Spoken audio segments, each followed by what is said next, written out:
This single discharge demonstration shows the last sand in, which is red, is the first sand out.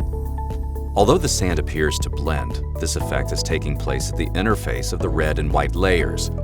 In fact, there is not significant blending except minor mixing at the layer interfaces.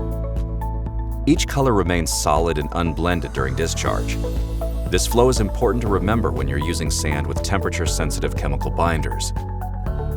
As seen from above, the red sand begins to funnel down the silo,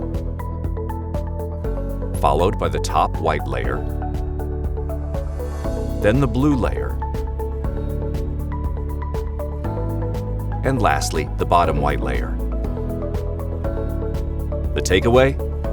The last sand in is the first sand out, and there is not significant sand reblending during discharge.